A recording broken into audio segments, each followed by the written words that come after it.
আসসালামু আলাইকুম, শুভ সন্ধ্যা। সবাইকে স্বাগত জানাচ্ছি সন্ধানী কেন্দ্রীয় পরিষদ কর্তৃক আয়োজিত সন্ধানী লাইভে। আজকের পর্বে অনুষ্ঠান সঞ্চালনায় আছি আমি নৌসিন তাবাসসুম অর্ণ, কার্যকরী সদস্য 1, সন্ধানী গণস্বাস্থ্য সমাজভিত্তিক মেডিকেল কলেজ ইউনিট। বর্তমানে বিশ্বব্যাপী করোনা যে মহামারী আকার ধারণ করেছে, এই মহামারীতে যারা ঝুঁকির মধ্যে আছেন তাদের তালিকা করলে দেখা যাচ্ছে যারা দীর্ঘমেয়াদী রোগে ভুগছেন তারাই সবচেয়ে বেশি ঝুঁকিতে আছেন। বিভিন্ন ধরনের দীর্ঘমেয়াদী রোগের মধ্যে ডায়াবেটিস অন্যতম একটি, যাতে শুধু বর্তমানে বাংলাদেশ নয়, পৃথিবীর প্রতিটি দেশে বিশাল অঙ্কের মানুষ আক্রান্ত। তাই তাদের ঝুঁকির কথা মাথায় রেখে আমাদের আজকের আলোচ্য বিষয় করোনায় ডায়াবেটিসের পরিচর্যা। আজকে আমাদের সাথে এ বিষয়ে আলোচনা এবং পরামর্শ দানের জন্য যুক্ত হচ্ছেন ঢাকা মেডিকেল কলেজ ও হাসপাতালের ডায়াবেটিস, থাইরয়েড এবং হরমোন রোগ বিভাগের সম্মানিত সহযোগী অধ্যাপক ও doctor Indrajit Prasad sir. Thank you sir, আসসালামু আলাইকুম। আচ্ছা, আপনাকে স্বাগত জানাচ্ছি সন্ধানী লাইভে। অনেক ধন্যবাদ অনুষ্ঠানের আয়োজন করার জন্য। স্যার, আপনাকেও ধন্যবাদ আপনার মূল্যবান সময় আমাদেরকে দেওয়ার জন্য। স্যার, কেমন আছেন? থ্যাংক ইউ, আমরা ভালো আছি। এখন যেটা হচ্ছে যে করোনার সময় আসলে আমরা সবাই অনেক গভীর একটা দায়িত্বে নিয়োজিত। আসলে আমরা ঢাকা মেডিকেল কলেজে, আপনি জানেন, এবং অন্যান্য অনেক মেডিকেল কলেজগুলিতে কোভিড হসপিটাল হয়ে গেছে। বেশিরভাগ হসপিটালে আমাদের ঢাকা মেডিকেল করোনা হসপিটাল হয়ে গেছে। তো আমরা এখানে কনসালটেন্সি করছি এবং নিবিড়ভাবে করোনা রোগীদেরকে পরিচর্যা করছি, এবং এই পরিস্থিতির সাথে গভীরভাবে আমরা যোগাযোগ সংযুক্ত আছি সরকারের এই চেষ্টার সাথে। তো সবাইকে শুভেচ্ছা জানাচ্ছি এবং সবার সুস্থতা এগুলো আমরা কামনা করে শুরু করছি আজকের প্রোগ্রাম। ধন্যবাদ স্যার। স্যার, আমাদের বর্তমান পরিস্থিতিতে ঘরে থেকে কিভাবে ডায়াবেটিসের পরিচর্যা করে ডায়াবেটিস নিয়ন্ত্রণ করা যায় সে সম্পর্কে সার্বিক ধারণা এবং দিক নির্দেশনা প্রদান করবেন আজকে আপনাদের, এবং আমাদের দর্শকদের জন্য খোলা থাকছে আমাদের কমেন্ট বক্স। আপনারা আপনাদের এ সম্পর্কিত যে কোনো ধরনের সমস্যা, প্রশ্ন এবং মূল্যবান মতামত আমাদের জানাতে পারেন কমেন্টে। আমরা চেষ্টা করব আপনাদের সকল প্রশ্নের উত্তর দেওয়ার জন্য। স্যার, আমরা জানি যে ডায়াবেটিস রোগীদের সাধারণত একটা নিয়মের মধ্যে দিয়ে যেতে হয়, প্রতিদিন সকালে কিংবা বিকেলে হাঁটতে হচ্ছে, বিভিন্ন শারীরিক পরিশ্রম করতে হয়, কিন্তু বর্তমানে যে পরিস্থিতি তারা চাইলেও বাইরে যেতে পারছে না, হাঁটতে পারছেন না। তো এই পরিস্থিতিতে আমি আপনার কাছে প্রথমে জানতে চাইবো যে তারা কিভাবে তাদের পূর্ব নির্দেশিত নিয়মগুলো মানতে পারে, আর তারা যেগুলো মানতে পারছেন না এই জন্য তারা কি কি ধরনের সমস্যার সম্মুখীন হতে পারে, আর তাদের বিকল্প কি কি পদক্ষেপ আছে যার মাধ্যমে তারা এগুলো মেনে চলতে পারে। বেসিক্যালি যেটা আমরা বলতে চাই যে আপনারা জানেন করোনার কোভিড-19 যেটাকে বলি, এর কিন্তু কোনো মানে অ্যাকচুয়ালি যেটাকে বলি আমরা কোনো মেডিকেশন অথবা কোনো চিকিৎসা কিন্তু এখন পর্যন্ত আসলে অ্যাভেলেবল না। সেক্ষেত্রে আমরা বলবো যে প্রিভেনশন হচ্ছে যে একমাত্র চিকিৎসা বলে আমরা মনে করি এখন, যে আপনি করোনা যেন আক্রান্ত না হন তার জন্য সর্বোচ্চ চেষ্টা করা, আপনি যেন করোনায় আক্রান্ত না হয়ে যান তার জন্য সর্বোচ্চ চেষ্টা করা, এটাই হচ্ছে যে আমি মনে করি যে এখনকার সময়ের সব থেকে ইম্পর্টেন্ট ব্যাপার। এবং যেটা হচ্ছে যে লকডাউনের মধ্যে আপনার নানা রকম কাজের জন্য হয়তো বাইরে যাওয়া লাগতে পারে, সেজন্য যখন আপনি বাইরে যাবেন তখন আপনার যে মাস্ক, গ্লাভস এবং এগুলো যে প্রোটেক্টিভ আই শিল্ডস, এগুলো যদি আপনি ব্যবহার করেন তাহলে কিন্তু আপনার, কারণ করোনা ঢোকার রাস্তা তো একটাই, এই আমাদের নাসারন্ধ্র মুখ এবং চোখ এই রিজিয়নটা, এর বাইরে দিয়ে কিন্তু করোনা ঢোকার সুযোগ নেই। সুতরাং এটাকে যদি আপনি একটু কভার করে ফেলতে পারেন তাহলে কিন্তু আপনার রিস্ক অনেক কমে যাবে। এবং আপনি জানেন যে একটা নির্দিষ্ট ডিস্টেন্স, কখনো 3 ফিট অথবা 6 ফিট বলা হচ্ছে, এই ডিস্টেন্সের মধ্যে যদি আপনি কারোর সাথে কন্ট্যাক্টে চলে না আসেন তাহলে কিন্তু ভাইরাস দিয়ে আক্রান্ত হওয়ার সুযোগ মানে অসুবিধাটা হওয়ার কথা না। তো এই ধরনের যে নিয়মগুলো, এটা যদি কেউ মেনে চলে তাহলে কিন্তু এই অসুবিধাগুলো হওয়ার কথা না। এবং আপনারা জানেন যেসব জায়গায় খুব নিবিড়ভাবে লকডাউন করা হচ্ছে ওখানে কিন্তু অনেক স্বেচ্ছাসেবী কাজ করছেন, এবং তাদের হেল্প নিয়েও কিন্তু আপনি যে আপনার নিত্য প্রয়োজনীয় যে জিনিসপত্র এগুলো আনাতে পারেন, ওষুধ আনাতে পারেন, জীবন রক্ষাকারী যে কোনো যন্ত্রপাতি এগুলো আপনি আনাতে পারেন স্বেচ্ছাসেবীর মাধ্যমে। তো আসলে সারা বাংলাদেশে সবাই মিলে আসলে চেষ্টা করে যাচ্ছে। ডাক্তার চেষ্টা করছে, ডাক্তারের দিক থেকে সমাজসেবী চেষ্টা করছে, সমাজসেবীর দিক থেকে সাংবাদিকরা চেষ্টা করছেন, পুলিশ চেষ্টা করছেন, সরকারের প্রত্যেকটা লেভেল, বেসরকারি লেভেল। এখন বলতেই হয় যে আপনার প্রোটেকশন আপনার হাতে। আপনি যদি আপনি একটু অসাবধান হয়ে যান তাহলে কিন্তু করোনা আপনার শরীরে ঢুকে যেতে পারে। সেজন্য আমরা চাই যে আপনি ম্যাক্সিমাম প্রোটেকশন, যে বারবার দেখানো হচ্ছে স্ক্রিনে কেমন, এগুলো আপনি চেষ্টা করবেন যে মেনে চলার জন্য, তাহলেই ভালো থাকবে।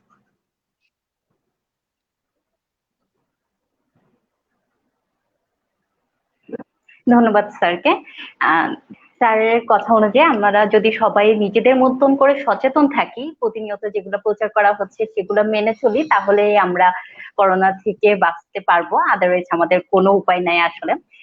স্যার, আমি জানতে চাচ্ছিলাম যে যারা ডায়াবেটিস রোগী আছে তারা যে দিন তাদের যে নিয়ম করে হাঁটা বা এই কাজগুলো করতেন পূর্বে, এখন যে তারা করতে পারছেন না, তারা বাড়িতে অবস্থান করছেন, বাইরে যেতে পারছে না, তাহলে তারা এই বিষয়গুলো বাড়িতে বসেই কিভাবে মেনে চলতে পারেন? এবং তারা চাইলেও বাইরে যেতে পারছে না, তাদের ঘরে সংরক্ষিত খাবার দিয়ে কিভাবে ডায়াবেটিক্স এর ডায়েট চার্টটা তারা মেনটেন করতে পারেন, এটা যদি আপনি আমাদের ডায়াবেটিক্স রোগীদের উদ্দেশ্যে বলেন তাহলে তাদের বুঝতে আচ্ছা, সুবিধা। ডায়াবেটিসের রোগীদের উদ্দেশ্যে যেটা বলা সেটা হচ্ছে যে এটা কিন্তু এখন কিছু চ্যালেঞ্জ আছে ডায়াবেটিক রোগীদের জন্য, যে স্পেশাল চ্যালেঞ্জেস। কেমন? যে কিভাবে আপনি আপনার ডায়াবেটিস নিয়ন্ত্রণ রাখতে পারেন, কিভাবে আপনি বিপদ থেকে রক্ষা পাবেন। প্রথমে একটা কথা বলে রাখি যে ডায়াবেটিস নিয়ে কেন আমরা এত আলোচনা করছি। কারণ হচ্ছে যে প্রথম কথা হচ্ছে যে অর্ণব, আপনি হয়তো এটা জানেন যে আহ, যে ডায়াবেটিস রোগী কি আহ, বেশি বেশি আক্রান্ত হয়ে যাওয়ার সম্ভাবনা কিনা, ডায়াবেটিস রোগীরা কি কোভিডে বেশি আক্রান্ত হয় কিনা। গবেষণা কিন্তু বলছে যে না, ডায়াবেটিক রোগী এবং নন ডায়াবেটিক রোগী সবার কিন্তু আক্রান্ত হওয়ার সম্ভাবনা কিন্তু সমান। তাহলে এখন যেটা দাঁড়াচ্ছে জি ব্যাপারটা স্যার, যে, কিন্তু তারা সাধারণ। কিন্তু হ্যাঁ, তারা হচ্ছে যে অতিরিক্ত রিস্কের মধ্যে আছে। কারণ হচ্ছে যে যদি কখনো ডায়াবেটিস রোগী কোভিডে আক্রান্ত হয়ে যায় তাহলে কিন্তু, হ্যাঁ, তাহলে কিন্তু তাদের মৃত্যুর ঝুঁকি অনেক বেশি। এটা জানতেই হবে। কারণ যে স্টাডি গুলো দেখাচ্ছে যে যদি ডায়াবেটিস এ আক্রান্ত হয়ে যায় অন্যদের হচ্ছে 0.9% তার মর্টালিটি, মৃত্যুর সম্ভাবনা। কিন্তু ডায়াবেটিস রোগীর হচ্ছে যে মর্টালিটি প্রায় 8% এর কাছাকাছি, 9% এর কাছাকাছি। তার মানে প্রায় 10 গুণ বেশি ডায়াবেটিক পেশেন্ট যে মারা যাওয়ার।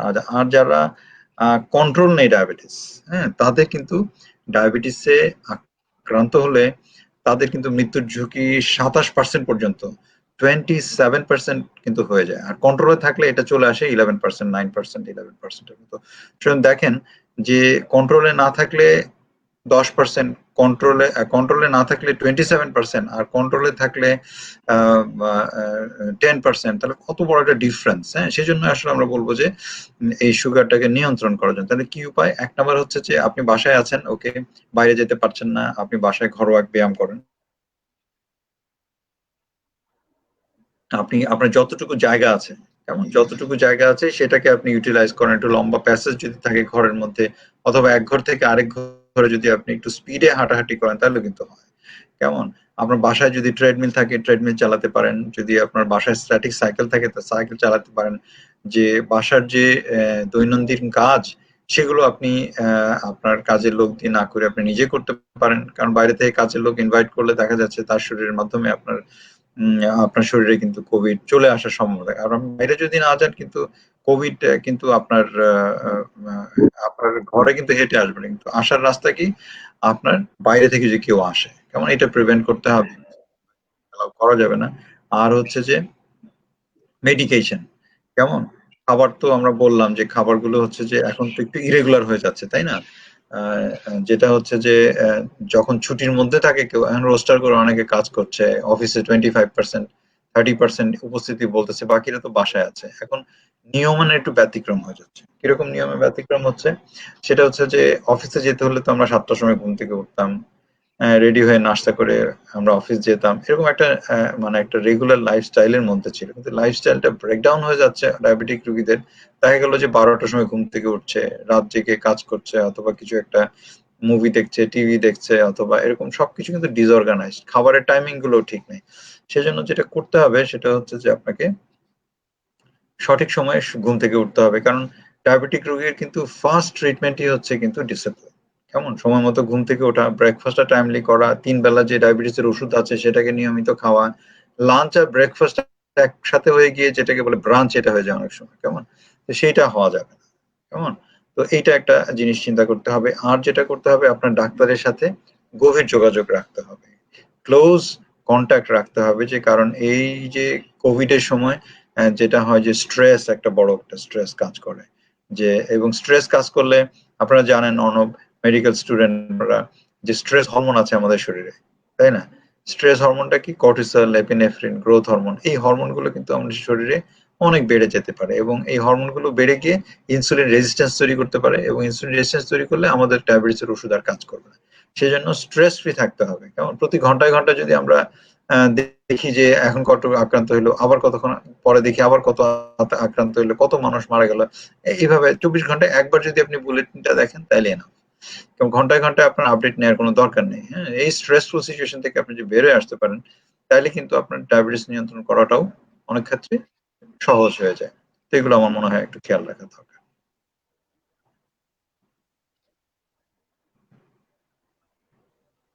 জি স্যার, ধন্যবাদ স্যার। অনেক গুরুত্বপূর্ণ তথ্য দিলেন। আমরা যারা ঘরে থাকি ডায়াবেটিক্স রোগীরা, তারা যদি নিয়মিত ঘরোয়া ব্যায়াম করি, ঘরের কাজ নিজেরা নিজে করি, নিয়মিত নিয়ম মেনে নিজেদের সব ঘুম থেকে উঠা, ঘুমানো থেকে শুরু করে খাওয়া দাওয়া সবকিছু মেনে চলি, তাহলে আসলে ঘরের থেকেও ডায়াবেটিক্সটা নিয়ন্ত্রণ করা যায়। এই পরামর্শই দিচ্ছিলেন স্যার। স্যার, এবার জানতে চাবো যে গ্যাস্ট্রেশনাল ডায়াবেটিস যেটা আমরা বলি, মানে গর্ভকালীন ডায়াবেটিস, এই ডায়াবেটিসটা সম্পর্কে অনেকে ভয় পেয়ে যান যে আমি আগে ডায়াবেটিস ছিল না, হঠাৎ করে আমার ডায়াবেটিস হয়ে গেল। তো এই ব্যাপারটা সম্পর্কে আপনি যদি একটু জানাতেন। ধন্যবাদ অর্ণব, খুব ইম্পর্টেন্ট কোয়েশ্চেন করার জন্য। এখন হচ্ছে যে গর্ভকালীন ডায়াবেটিস প্রতি 6 জন গর্ভবতীর মধ্যে একজন কিন্তু এফেক্টেড হয়ে যাচ্ছে গ্যাস্ট্রেশনাল ডায়াবেটিসে। এবং যে গর্ভকালীন ডায়াবেটিস, এটা 3 রকম ভাবে আসে। একটা হচ্ছে যে আপনার আগে থেকে ডায়াবেটিস ছিল, বুঝতে পারে নাই, গর্ভাবস্থায় পরীক্ষা নিরীক্ষা করতে গিয়ে ধরা পড়ে, অথবা 24 থেকে 28 সপ্তাহের সময় আমরা এক ধরনের টেস্ট করে থাকি, গ্লুকোজ টলারেন্স টেস্ট। সেটা করে দেখা যায় যে ধরা পড়ে, কারণ হচ্ছে যে আমাদের প্লাসেন্টা থেকে, আমি জানি যে অনেক মেডিকেল স্টুডেন্ট অথবা ডাক্তার আছেন আমাদের সাথে কানেক্টেড, তাদের জন্য এটা সুবিধা হবে যে আমাদের যে প্লাসেন্টা আছে, গর্ভফুল, ওখান থেকে কিন্তু অনেকগুলো হরমোন তৈরি হয়। এই হরমোনগুলো কিন্তু যেমন হচ্ছে হিউম্যান প্লাসেন্টাল ল্যাক্টোজেন ইত্যাদি ইত্যাদি হরমোন, এগুলো তৈরি হয় কিন্তু ইনসুলিনকে কাজ করতে বাধা দেয়, যার ফলে দেখা যায় 24 থেকে 28 সপ্তাহে গিয়ে দেখা যায় সুগার বাড়া শুরু হয়ে যায়। কারণ আগে ডায়াবেটিস ছিল না, কিন্তু গর্ভকালীন অবস্থায় ডায়াবেটিস দেখা দিল। তো এই 2 রকম ভাবে আসতে পারে। তো গর্ভকালীন ডায়াবেটিস আসলে কিন্তু গর্ভের যে ভ্রূণ, সেটা তার জন্য এবং মায়ের জন্য, দুজনের জন্যই কিন্তু খুব ডেট্রিমেন্টাল, খুবই বিপজ্জনক। সেজন্য আমরা বলি যে এখন কিন্তু আমাদের গাইনোকোলজিস্টরা যেটা করে, ইউনিভার্সাল স্ক্রিনিং করে। যে প্রেগন্যান্সি নিতে চায় অথবা কেউ প্রেগনেন্ট হয়ে গেল, তখন কিন্তু গেলেই আমাদের গাইনোকোলজিস্টরা কিন্তু এখন এই সুগার টেস্ট অথবা ডায়াবেটিস পরীক্ষাটা করে থাকেন। তো এই গর্ভকালীন ডায়াবেটিসের কিছু রিস্ক ফ্যাক্টর আছে। কেউ যদি অনেক মোটা হন, কারো বিএমআই যদি 27 এর বেশি হয়ে যায়, মানে বডি মাস ইন্ডেক্স, ওজন এবং উচ্চতার যে অনুপাত, কেউ যদি অনেক বেশি মোটা থাকে, তাহলে কিন্তু এই গর্ভকালীন ডায়াবেটিস হতে পারে। আর বংশে যদি ডায়াবেটিস থাকে, তার কিন্তু গর্ভকালীন ডায়াবেটিস হতে পারে। যার হাঁটাহাঁটির অভ্যাস কম, তার কিন্তু গর্ভকালীন ডায়াবেটিস হতে পারে। যার বংশে ডায়াবেটিস আছে, যেমন প্যারেন্টের দুজনেরই সাপোজ ডায়াবেটিস, বংশের দুজনেরই ডায়াবেটিস, তার কিন্তু গর্ভকালীন ডায়াবেটিস হতে পারে। এরকম ভাবে কিন্তু অনেকগুলো রিস্ক ফ্যাক্টর আছে। আগের বার যদি গর্ভকালীন ডায়াবেটিস হয়ে থাকে, এবারের প্রেগন্যান্সিতে গর্ভকালীন ডায়াবেটিস, তো এই যে গর্ভকালীন ডায়াবেটিসটা, এটা কিন্তু চলে আসতে পারে। সেজন্য গর্ভকালীন ডায়াবেটিস খুব গুরুত্বের সাথে আসলে আমাদের কন্ট্রোল করতে হয়। স্পেশালি কোভিড সিচুয়েশনে আসলে এটা আরো ডিফিকাল্ট হয়ে যায়, যেহেতু ডাক্তারের সাথে যোগাযোগ করা, যাওয়া চেম্বারে একটু ডিফিকাল্ট হয়ে যাচ্ছে, সেজন্য মুশকিল হয়ে যাচ্ছে। সেজন্য আমি মনে করি যে এটাকে স্পেশাল কেয়ার নিয়ে আমাদেরকে দেখতে হবে, আমাদের যারা ডাক্তার আছেন, এবং পেশেন্টেরও একটা স্পেশাল আগ্রহ উৎসাহ থাকতে হবে যেন এই ধরনের ডায়াবেটিসটাকে কিভাবে মোকাবেলা করা যায় খাওয়া দাওয়া কন্ট্রোলের মাধ্যমে, এবং নির্দিষ্ট ডায়েট চার্ট আছে সেগুলো যদি ফলো করা যায়। আর যদি কখনো গর্ভকালীন ডায়াবেটিস হয়েই যায়, সেক্ষেত্রে ইনসুলিনের ব্যবহার করে আসলে আমি মনে করি যে এই গর্ভকালীন ডায়াবেটিসটাকে খুব সুনিয়ন্ত্রণে রাখা যায়, এবং এই একটা মানে সুস্থ বাচ্চা এবং সুস্থ মা কিন্তু আমরা জাতিকে উপহার দিতে পারি। এখানে কিন্তু আমি একটা বলে রাখতে চাই অর্ণব, সেটা হচ্ছে যে গর্ভকালীন ডায়াবেটিসের কিন্তু ৮০ থেকে ৯০ ভাগ, যেটা নতুন করে গর্ভকালীন দেখা দেয়, ৮০ থেকে ৯০ ভাগ কিন্তু কোনো মেডিকেশন ছাড়াই কিন্তু কন্ট্রোল হয়ে যায়। কিভাবে? আমরা একটু হাঁটাহাঁটি করা, একটু খাওয়া দাওয়ার একটা ডায়েট চার্ট ফলো করা, কেমন নিয়মিত ঘুমানো, নিয়মিত ঘুম থেকে ওঠা, এগুলো করলে কিন্তু এই যে গর্ভকালীন ডায়াবেটিস কিন্তু কন্ট্রোল হয়ে যায়। যদি কন্ট্রোল না হয় সেক্ষেত্রে কিন্তু একমাত্র ওষুধ যেটা আম নিরাপদ এবং টাইম টেস্টেড ড্রাগ, যেটাকে বলি আমরা ইনসুলিন। ইনসুলিন দিয়ে কিন্তু এত ভালো চমৎকার ইনসুলিন চলে এসছে, নিরাপদ, সেফ মায়ের জন্য এবং বাচ্চার জন্য। সেফ যে ইনসুলিন গুলো, এটা কিন্তু আগে বাংলাদেশে ছিল না, এখন চলে আসছে। যেগুলো আমরা অ্যানালগ ইনসুলিন বলি, যে আমরা আধুনিক ইনসুলিন বলি, সেগুলো কিন্তু দিয়ে আমরা খুব সুন্দরভাবে ডায়াবেটিস কন্ট্রোল করে আমরা যেটা বলছিলাম, জাতিকে আমরা একটা সুন্দর বাচ্চা, সুস্থ বাচ্চা এবং মায়ের যে সুস্বাস্থ্য, এটাও কিন্তু আমরা উপহার দিতে পারি। ধন্যবাদ আপনাকে খুব গুরুত্বপূর্ণ প্রশ্ন করার জন্য।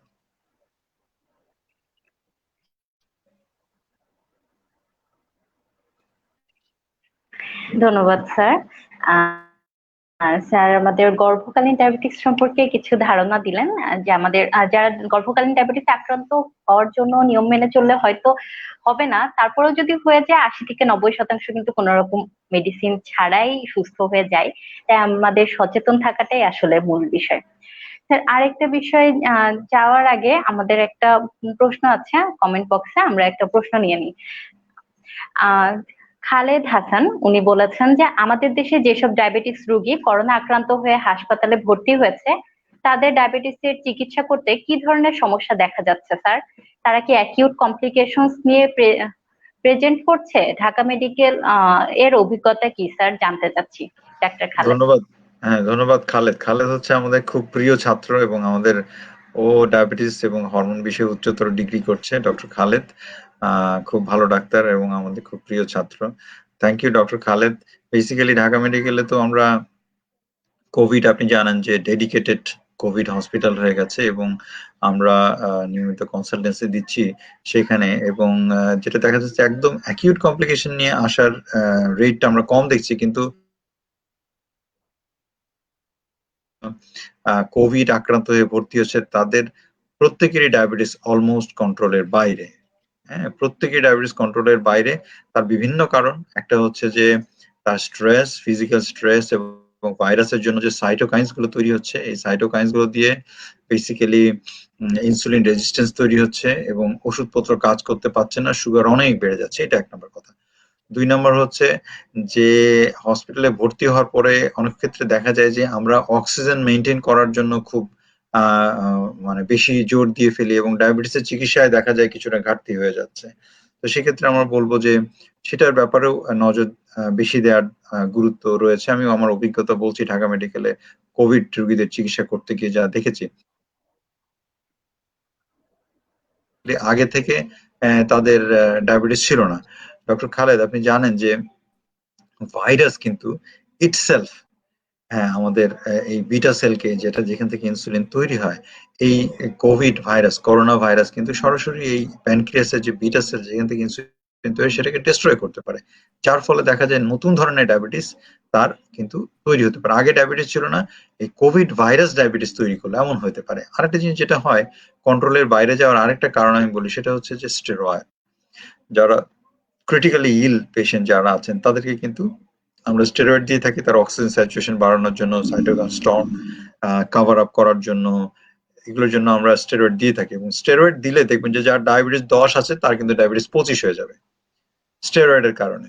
সেক্ষেত্রে দেখা যায় আমাদের বিশেষ গুরুত্বের সাথে এই রোগীগুলোদের দেখতে হয়, এবং আমরা বাইরে থেকে তাদেরকে ইনসুলিন দিয়ে নতুন করে, সে যদি ট্যাবলেটও থাকে তাহলে কিন্তু আমরা নতুন করে তাকে ইনসুলিন দিয়ে ডায়াবেটিস আমরা কন্ট্রোলে নিয়ে আসতে হচ্ছে এবং বেশ বেগ পেতে হচ্ছে, যেহেতু আমাদের স্টেরয়েড ইউজ করতে হচ্ছে বিভিন্ন পেশেন্টদের ক্ষেত্রে। এবং আইসিইউতে আমরা দেখলাম যে আইসিইউতে বেসিক্যালি শিরা পথে ইনসুলিন দেওয়া ছাড়া কিন্তু ডিফিকাল্ট হয়ে যাচ্ছে, কারণ আইসিইউ পেশেন্ট গুলো খাবার খেতে পারছে না, তাদেরকে নাকে দিতে হচ্ছে অথবা শিরা পথে তাদেরকে পুষ্টি দিতে হচ্ছে, সেক্ষেত্রে শিরা পথে ইনসুলিনের দরকার পড়ছে। কিন্তু একদম ডায়াবেটিক কিটোসিস নিয়ে ভর্তি হচ্ছে এরকম খুব কমই হচ্ছে, কিন্তু আনকন্ট্রোল ডায়াবেটিস আমরা অনেক অনেক বেশি দেখছি। এবং জানেন ডক্টর খালেদ যে ডায়াবেটিস কন্ট্রোলের বাইরে থাকলে যে মর্টালিটি যে খুব শাসা করে বাড়তে থাকে, 10% থেকে আমি দেখাচ্ছিলাম ডাটাগুলো যে 10% থেকে 27% পর্যন্ত হয়ে যায়। এবং ঢাকা মেডিকেল এক্সপিরিয়েন্স আমি দেখছি যে 19% পেশেন্ট অলমোস্ট তারা যারা কোভিড আক্রান্ত হচ্ছে তাদের 19% পেশেন্ট, এটা আনপাবলিশ ডাটা, আমরা অবজার্ভ করেছি যখন আমরা ডিউটি করেছি, প্রায় 19% পেশেন্ট বেসিক্যালি ডায়াবেটিক। এবং এই ডায়াবেটিক পেশেন্টদের মধ্যে বেসিক্যালি বেশিরভাগই যারা মারা যাচ্ছেন তাদের কিন্তু 50% এর বেশি হচ্ছে ডায়াবেটিক পেশেন্ট যারা মারা যাচ্ছেন। এবং যাদের আইসিইউ নিতে হচ্ছে, ভেন্টিলেটর দেওয়া হচ্ছে, তাদের প্রায় 70% পেশেন্টকে আমরা সেভ করতে পারছি না।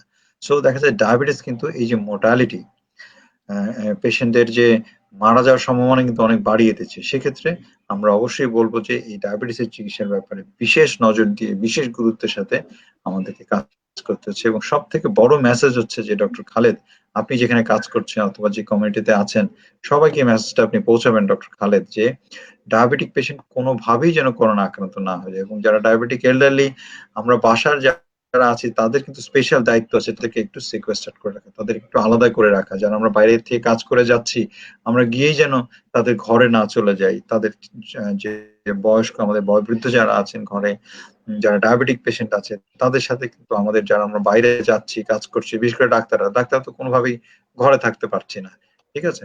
তো সেই ক্ষেত্রে আমি বলবো যে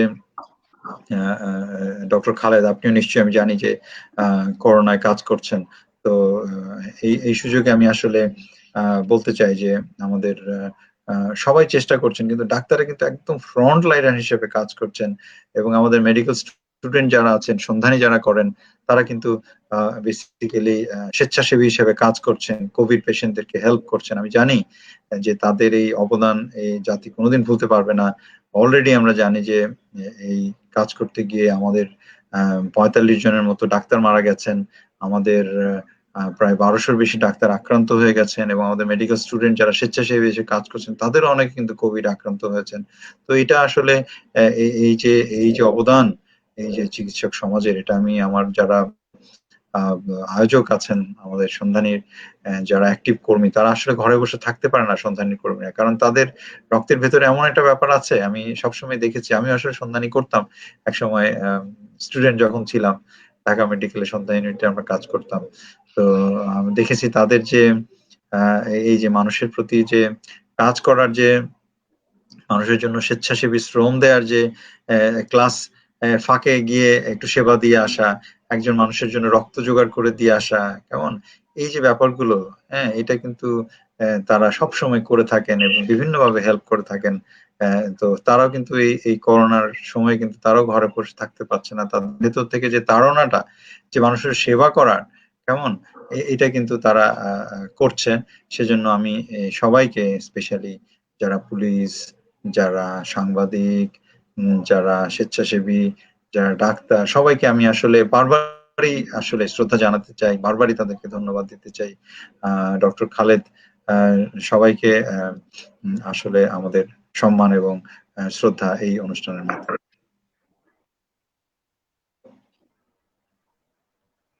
ধন্যবাদ স্যারকে। স্যারের সাথে তাল মিলিয়ে আমিও একবার আমাদের ফ্রন্টলাইন যোদ্ধারা যারা আছেন, স্বেচ্ছাসেবী বলি, ডাক্তার সবচেয়ে বেশি যারা আমাদের এখন প্রয়োজন, এছাড়া যারা আছেন আমাদের পুলিশ বা নিরাপত্তা কর্মীরা, সকলকেই ধন্যবাদ জানাতে চাচ্ছি। স্যার, আপনার এই প্রশ্নের সাথেই তাল মিলিয়ে আরেকটা জিনিস আমি জানতে চাচ্ছিলাম, যে আমাদের ডায়াবেটিস রোগীদের সাবধানে থাকতে হবে যেন তারা করোনা আক্রান্ত না হন, যেহেতু তারা আক্রান্ত হলে তাদের মৃত্যু ঝুঁকিটা বেশি বা স্বাস্থ্য ঝুঁকিটা অনেক বেশি অন্যান্য সাধারণ পেশেন্টদের থেকে। তাহলে এই অবস্থায় যদি কোনো ডায়াবেটিক্স রোগী আক্রান্ত হয়ে যায়, তাহলে সেই ক্ষেত্রে তারা কি অন্যান্য পেশেন্টদের ক্ষেত্রে আপনারা যে এগুলো সাজেস্ট করছেন, ওষুধ কিংবা খাদ্য তালিকা, সেগুলাই কি তাদেরকে দেওয়া হচ্ছে, নাকি তাদের ক্ষেত্রে ভিন্ন কোনো আহ খাদ্য তালিকা কিংবা হচ্ছে ভিন্ন কোনো নিয়ম তাদের জন্য আপনারা সাজেস্ট করছেন, এই ব্যাপারটা একটু জানতে চাচ্ছি। অর্ণব, একটা ব্যাপার আমি এই সুযোগে বলতে চাই যে ছোটবেলা থেকে আমরা শুনে এসেছি না যে সুষম খাদ্য, তাই না? যে সুষম খাদ্য আমাদের শরীর গঠনে, আমাদের রোগ প্রতিরোধ ক্ষমতা বাড়াতে কিন্তু হেল্প করে। হ্যাঁ? এখন আপনি দেখবেন যে অনেক মানুষ বিভিন্ন ওষুধ কিনে খাচ্ছে বাজার থেকে, ভিটামিন সি খাচ্ছে, ডি খাচ্ছে, জিঙ্ক খাচ্ছে, যে যা বলছে তাই খাচ্ছে। হ্যাঁ? তো ইউটিউব দেখছে, এটা সেটা দেখছে, দেখে যা খুশি যা শুনছে তাই খাচ্ছে। হ্যাঁ, ভয়ে। সেজন্য আপনাকে ধন্যবাদ জানাই যে এত ইম্পর্টেন্ট একটা কোয়েশ্চেন করেছেন যে করোনা রোগী কি খাবে। এটা হচ্ছে ব্যালেন্স ডায়েট। কেমন? ব্যালেন্স ডায়েট, সুষম খাদ্য, যেখানে আহ, আপনার প্রোটিন, যেখানে আপনার কার্বোহাইড্রেট, যেখানে ফ্যাট, যেখানে ভিটামিন, যেখানে মিনারেল, যেখানে ওয়াটার, এই যে ৬টা যে খাবারের যে উপাদান, এগুলো যেন ব্যালেন্সড অবস্থায় থাকে, সেজন্য কিন্তু আমরা তাগিদ দিব। আর এই সুযোগে একটা বলে রাখি যে অনেক ডায়াবেটিক পেশেন্ট আছেন অথবা অনেক মানুষ আছেন যারা ইদানিং কালে একটা ডায়েটের প্রতি ঝুঁকে পড়েছেন, এটাকে আমরা বলি কেটো ডায়েট। অর্ণব, যে ওজন কমানোর জন্য মানুষ গণহারে কেটো ডায়েট করা শুরু করেছে। হ্যাঁ, তো কেটো ডায়েটটা বেসিক্যালি যেটা হচ্ছে যে আহ, এটা প্রায় ১০০ বছর আগের একটা চিকিৎসা পদ্ধতি, যেটা শুরু হয়েছিল আমাদের খিঁচুনি রোগী যারা যারা এপিলেপসি পেশেন্ট তাদের চিকিৎসার জন্য শুরু হয়েছিল। তখন গবেষণায় দেখা গেল যে যারা খিঁচুনির রোগী তাদেরকে যদি অনেকদিন না খাইয়ে রাখা হয় তাহলে কিন্তু তাদের খিঁচুনি কমে যায়। কিভাবে? কেটোন বডি না খাইয়ে রাখলে কি হয়, ফ্যাট ভাঙে, ফ্যাট ভাঙলে কিটোন বডি তৈরি হয়, কিটোন বডি ব্রেনের মধ্যে গিয়ে এই কনভার্সন অথবা তার খিঁচুনি রোগটাকে কিছুটা প্রশমিত করে। এবং এখন পর্যন্ত কিন্তু শিশুদের খিঁচুনি রোগে কিন্তু একটা চিকিৎসা হিসেবে এই কেটো ডায়েটের প্রচলন আছে। যখন কোন রকম অ্যান্টি কনভালসেন্ট ড্রাগ দিয়ে তাকে ম্যানেজ করা যাচ্ছে না, অ্যান্টি কনভালসেন্ট ড্রাগের সাইড এফেক্ট হচ্ছে, তখন কিন্তু কেটো ডায়েট দেওয়া হয়। কিন্তু আমি বলতে চাই যে ওজন কমানোর জন্য মানুষ যদি কেটো ডায়েট করা শুরু করে, ৬৫,০০০ পেশেন্টের মধ্যে অর্ণব মধ্যে কিন্তু একটা গবেষণা হয়েছে এবং তাতে দেখাচ্ছে যে কেটো ডায়েটে কিন্তু ওজন কমে, পাশাপাশি কিন্তু মানুষের আয়ু কমে যায়। কেটো ডায়েটে মানুষের ওজন কমছে কিন্তু পাশাপাশি মানুষের আয়ুও কমেছে। তাহলে দেখেন, কেউ নিশ্চয়ই তার মানে লাইফ স্প্যানের বিপরীতে ওজন কমাতে চাইবে না। কারো আয়ু কমানোর বিপরীতে কিন্তু কেউ ওজন কমাতে চাইবে না। আসলে এটা, এই তথ্যটা মানুষের জানা নেই। সেজন্য আপনাদের সন্ধানী প্রোগ্রামের মাধ্যমে এটা আমি মানুষকে জানাতে চাই যে কেটো ডায়েট করলে কিন্তু মানুষের আয়ু কমে। আর কি হয়? আর হচ্ছে হার্ট অ্যাটাকের চান্স প্রায় ৪২% বেড়ে যায়। ওই যে ৬৫,০০০ পেশেন্টের উপর যে স্টাডিটা হয়েছে, এবং ব্রেন স্ট্রোকের চান্স প্রায় 35% বেড়ে যায়। আর ক্যান্সার, খাদ্যনালীতে ক্যান্সারের পরিমাণ কেটো ডায়েট করলে কিন্তু অনেক বেড়ে যায়, প্রায় ৪৫% কাছাকাছি এরকম বেড়ে যায়। তো সেই ক্ষেত্রে আমরা সবসময় বলবো ব্যালেন্স ডায়েট। কেমন? ডায়াবেটিক ডায়েট বলতে কিন্তু আলাদা কিছু নেই। ডায়াবেটিক ডায়েট মানে হচ্ছে যে একটা সাধারণ মানুষ যা খায় ব্যালেন্স ডায়েট সেটাই। কিন্তু শুধুমাত্র ডিফারেন্স কি হবে? সরাসরি সে চিনি মিষ্টি খেতে পারবে না। এবং খাবারের মধ্যে যেসব খাবারে ভিটামিন ডি আছে, যেমন হচ্ছে কি দুধের মধ্যে ভিটামিন ডি আছে, দুগ্ধ জাতীয় খাবারের মধ্যে ভিটামিন ডি আছে, ডিমের মধ্যে ভিটামিন ডি আছে, আপনার যেটাকে বলি আমরা মাংসের মধ্যে, সবজির মধ্যে ভিটামিন ডি আছে, এগুলো খাবেন। ঠিক আছে? কিন্তু বাজার থেকে ভিটামিন ডি কিনে মুড়ি মুরগির মতো খাওয়ার খুব দরকার আছে বলে আমার মনে হয় না। যদি না কেউ অনেক বড় ভালনারেবল গ্রুপের মধ্যে থাকেন অথবা 10 এর নিচে যদি ভিটামিন ডি লেভেল থাকে। আর এটা হচ্ছে যে ভিটামিন সি। ভিটামিন সি বাজার থেকে কিনে খাওয়ার কি দরকার অর্ণব? দেখেন, আপনি যদি লেবু খান, আপনি যদি যেটাকে বলে আপনি যদি দেশি ফল খান, তাহলে কিন্তু এর মধ্যে আপনি যথেষ্ট ভিটামিন সি পেয়ে যাবেন। তো বাজার থেকে ভিটামিন সি ট্যাবলেট কিনে খাওয়ার তো কোনো দরকার দেখি না আমি। তারপর হচ্ছে এরকম অনেক অনেক যেগুলো ওষুধ আমরা খাচ্ছি, হ্যাঁ, হুজুগে পড়ে, এগুলা কিন্তু আপনি যদি সুষম খাদ্য আপনি নেন তাহলে কিন্তু এর কাভার হয়ে যায়। তো আমি বলবো যে আবারও আমি জোর দিব যে ডায়াবেটিক পেশেন্টের সুষম খাদ্য, হ্যাঁ, যেখানে ফল, শাক, সবজি, মাছ, মাংস সবকিছু থাকবে, দুধ থাকবে, কেমন? তাহলে কিন্তু একটা ভালো রোগ প্রতিরোধ ক্ষমতা সুষম খাদ্যের মাধ্যমে আমরা পাবো এবং ডায়াবেটিক পেশেন্ট প্রোটেক্ট করতে পারবো। জি স্যার, ধন্যবাদ স্যার। আসলে আমরা এখন মানে সবাই এত বেশি ওষুধের প্রতি ঝুঁকে যাচ্ছি যে কিছু শুনলেই দেখা যায় ভিটামিন ডি খাবো, ওষুধ কিনে এনে ভিটামিন সি খাবো। এটা থেকে আসলে আমাদের সবাইকে দূরে থাকা উচিত, কারণ খাবারের মাধ্যমে আমরা যে পুষ্টিটা পাই সেটাই সবচেয়ে বেশি উপকারী। ওষুধ মুড়ি মুড়কির মতন খেলে তার সাইড ইফেক্টটাই আসলে বেশি। স্যার, আপনার কাছে আরেকটা বিষয় জানতে চাই, ইদানিং দেখা যায় শিশু কিশোরদের ডায়াবেটিস এর ব্যাপারটাও অনেক বেড়ে গেছে। তো এই ব্যাপারটা কিভাবে এত, মানে এই বিষয়ে যদি বিশদ একটা ধারণা দিতেন, এই ব্যাপারে অনেকেই জানে না। যে শিশু কিশোরদের ডায়াবেটিসের ব্যাপারে আমি বলবো যে যেটা হচ্ছে যে ডায়াবেটিস তো আপনি জানেন যে কয় রকমের ডায়াবেটিস আছে। তো যেটা হচ্ছে যে ডায়াবেটিসের যে রকম ভেদ, তাতে আমি বলবো যে type 1 diabetes, type 2 diabetes, other specific type of diabetes এবং জেস্টেশনাল ডায়াবেটিস। এটা 4 রকমের ডায়াবেটিসের কথা আমি বলবো, যে টাইপ 1 ডায়াবেটিস, টাইপ 2 ডায়াবেটিস এবং যেটাকে বলবো আমরা জি, টাইপ 1 ডায়াবেটিস, টাইপ 2 ডায়াবেটিস এবং গর্ভকালীন ডায়াবেটিস এবং যেটাকে বলে আমরা ওষুধের কারণে যে ধরনের ডায়াবেটিস মানুষের শরীরে দেখা দেয় সেগুলো। তো যেটা হচ্ছে যে ওষুধের কারণে যেসব ডায়াবেটিস দেখা দেয় তার মধ্যে কিন্তু স্টেরয়েড একটা ওষুধ। হ্যাঁ, আর ডায়াবেটিস, টাইপ 2 ডায়াবেটিস এর মধ্যে বেসিক্যালি টাইপ 2 ডায়াবেটিস হয় বড়দের, আর টাইপ 1 ডায়াবেটিস হয় হচ্ছে শিশুদের। তাহলে দেখেন যে শিশুদের টাইপ 1 ডায়াবেটিস কিন্তু জন্মের 6 মাস পর থেকে শুরু হতে পারে এবং জন্মের পর থেকে 6 মাস পর্যন্ত এক ধরনের ডায়াবেটিস হয়, এটাকে আমরা বলি নিওনেটাল ডায়াবেটিস।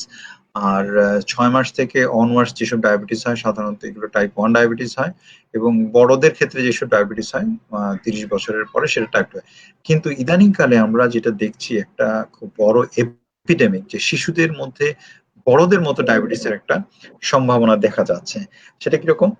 সেটা হচ্ছে যে টাইপ 2 ডায়াবেটিস দেখা দিচ্ছে, শিশুরা মোটা হয়ে যাচ্ছে এবং যে লোয়েস্ট রেকর্ডেড যে টাইপ 2 ডায়াবেটিস এর ইনসিডেন্স, 3 বছরের বাচ্চার একটা টাইপ 2 ডায়াবেটিস দেখা দিয়েছে, অনেক মোটা হয়ে গেছে বাচ্চাটা খাওয়া দাওয়ার কারণে, এক্সারসাইজ না করার কারণে, ভিডিও গেম নিয়ে পড়ে থাকে। হ্যাঁ, তো এইটা খুব অ্যালার্মিং একটা ব্যাপার। আমরা বলতে চাই যে সন্ধানী প্রোগ্রামের মাধ্যমে যে শিশুরা তাদের দৌড়াদৌড়ি করার মাঠ নেই, তারা ঘরে বসে খেলাধুলা করে কিরকম, তারা হচ্ছে যে ওই ভিডিও গেমস খেলছে, মোবাইলে তারা গেমস খেলছে, এগুলো খেলছে, কিন্তু তাদের দৌড়াদৌড়ি খেলাধুলা করার সুযোগ নেই অথবা উৎসাহ সেরকম আমরা দেখতে পাচ্ছি না, অথবা পড়াশোনার চাপ এত বেশি যে তাদের এক্সারসাইজ করার জন্য যথেষ্ট সময় সেটা তারা ম্যানেজ করে উঠতে পারছে না।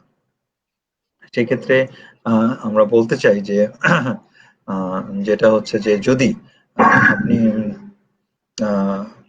ওকে, যদি আপনি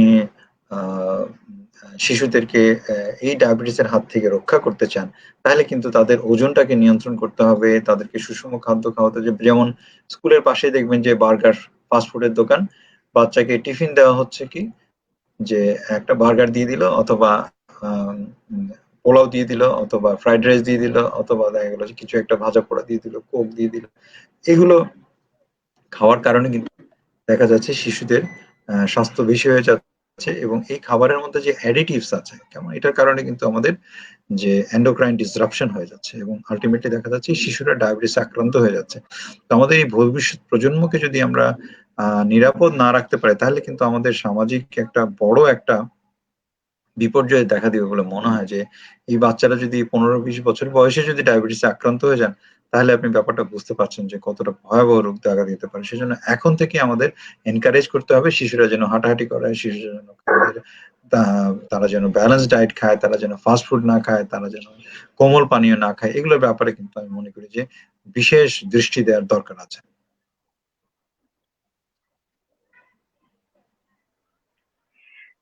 ধন্যবাদ স্যার। স্যার, এবার আমরা আমাদের কমেন্ট বক্সে বেশ কিছু প্রশ্ন এসেছে, আমরা একটা প্রশ্ন নিয়ে নিচ্ছি। হুমায়রা সালসাবিল তৃষা, উনি প্রশ্ন করেছেন, sir, pneumonia patient with diabetics mellitus এর জন্য ডায়াবেটিক্স মেলিটাস এর লেভেল কতটুকু পর্যন্ত থাকা উচিত? আরেকবার একটু কোয়েশ্চেনটা করেন।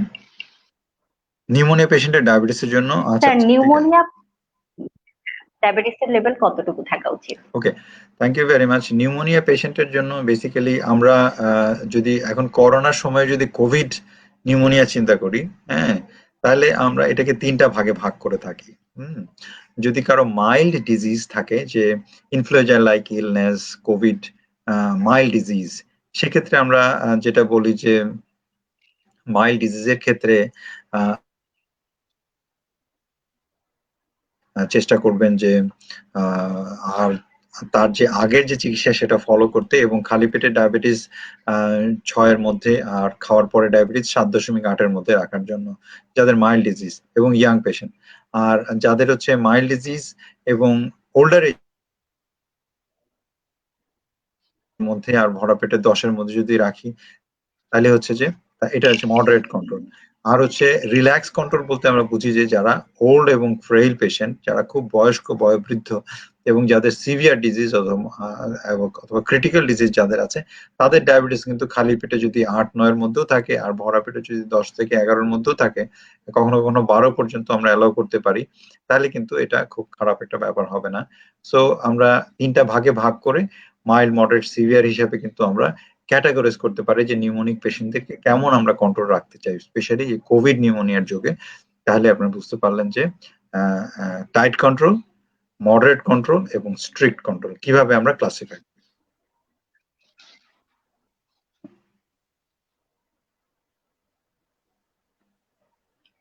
ধন্যবাদ স্যারকে। তাহলে নিউমোনিয়া পেশেন্টে ডায়াবেটিসের ক্ষেত্রে যে ৩টা ভাগে ভাগ করে, এই অনুযায়ী লেভেল গুলা আলাদা হয়ে থাকে। ডায়াবেটিসের ক্ষেত্রে আমরা বিভিন্ন ধরনের জটিলতার সৃষ্টি হয় আমরা জানি। তো এই জটিলতাগুলো ডায়াবেটিস সাধারণত নিয়ন্ত্রণে থাকে না বলেই সৃষ্টি হয়ে থাকে, এবং মানুষ জটিলতাগুলো জানে না বলেই কিন্তু নিয়ন্ত্রণ করার চেষ্টাটা কম মানুষের মধ্যে। এছাড়া ফিনান্সিয়াল বার্ডেন তো আছেই। তো স্যার, এই জটিলতাগুলো এবং ফিনান্সিয়াল বার্ডেনের পুরো ব্যাপারটা যদি আপনি আমাদের দর্শকদের তুলে ধরেন, তাহলে হয়তো তারা আরেকটু সচেতন হবে। এটা বোঝানোর জন্য বেসিক্যালি আমি একটা ডেটা দিতে চাই যে একটা ডায়াবেটিক পেশেন্ট সারা জীবনে যা খরচ করে, আসলে খরচটা কোথায় হয়, তার রোগের কারণে খরচ যে করে, এই খরচটা কোথায় হয়। আপনি যদি গবেষণাগুলো দেখেন, তাহলে দেখবেন শতকরা 20 ভাগ খরচ, শতকরা 20 ভাগ খরচ হচ্ছে ওষুধ কেনা, ডাক্তারের ভিজিট, ডাক্তারের কাছে যাতায়াতের সময় ট্রান্সপোর্ট এবং ইনভেস্টিগেশন। এই যে 4টা ব্যাপারে মোট খরচের মাত্র 20 ভাগ, 20%, খুব অল্প পরিমাণ, কিন্তু 20% খরচ হচ্ছে এগুলোতে। আর তাহলে 80% খরচ কোথায় হচ্ছে? 80% খরচ হচ্ছে আপনার ডায়াবেটিসের জটিলতা ম্যানেজ করতে গিয়ে।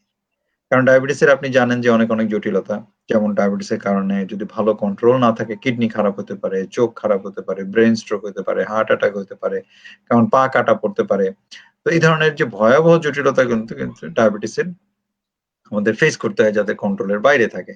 সেক্ষেত্রে এই যে জটিলতাগুলো ম্যানেজ করিয়ে যে খরচ, এটা কিন্তু মানুষের 80% খরচ। সুতরাং আমরা বলি যে আপনি যদি আপনার চিকিৎসার ব্যাপারে একটু যত্নবান হন, এই 20%-এর জায়গায় যদি আপনি 25% খরচ করেন, তাহলে কিন্তু ওই যে 80% সেখান থেকে কিন্তু আপনি অনেক ক্ষেত্রে কার্টেল করতে পারবেন। যে এই চিকিৎসার ক্ষেত্রে খরচ কমিয়ে দেন, তাহলে কিন্তু জটিলতার ক্ষেত্রে আপনার খরচ অনেক বেড়ে যাবে। সেজন্য এই যে ফাইন্যান্সিয়াল একটা বার্ডেনের কথা বললেন, এটা আমি খুব বলবো যে একটা ভালো কোয়েশ্চেন আপনি বলেছেন যে আমাদের যে অর্থনৈতিক চাপ ডায়াবেটিক পেশেন্টের।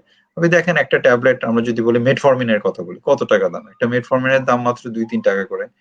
যদি একটা পেশেন্টকে আমরা যদি ২ বেলা ৩ বেলা করে মেটফর্মিন দেই, দেখেন তার কিন্তু ১০ টাকা ট্যাবলেটে কিন্তু তার ডায়াবেটিস কন্ট্রোল হচ্ছে, এবং এটা অনেক বছর পর্যন্ত কন্ট্রোল রাখা সম্ভব ১০ টাকা ট্যাবলেট দিয়ে। কিন্তু উনি যদি এখানে ঠিকমতো চিকিৎসা না করেন, ডাক্তারের কাছে যদি না যান, রেগুলার যদি সুগারটা না মাপেন, তাহলে দেখা যাচ্ছে কি হচ্ছে, তার ডায়াবেটিস কন্ট্রোল হবে না, এবং ডায়াবেটিস কন্ট্রোল না হলে তার কি হচ্ছে, কিডনিটা খারাপ হচ্ছে। এখন আপনি কিডনি খারাপের হিসাবটা করেন, প্রতিটা ডায়ালাইসিসের জন্য প্রতিবার ২,৫০০ থেকে ৫,০০০ টাকা পর্যন্ত খরচ হচ্ছে সরকারি বেসরকারি হাসপাতাল যদি আপনি হিসাব করেন। তো এই ৫,০০০ টাকা করে যদি তার যদি খরচ করতে হয় প্রতি সপ্তাহে, মনে করেন ২টা ডায়ালিসিস অথবা ৩টা ডায়ালিসিস লাগছে।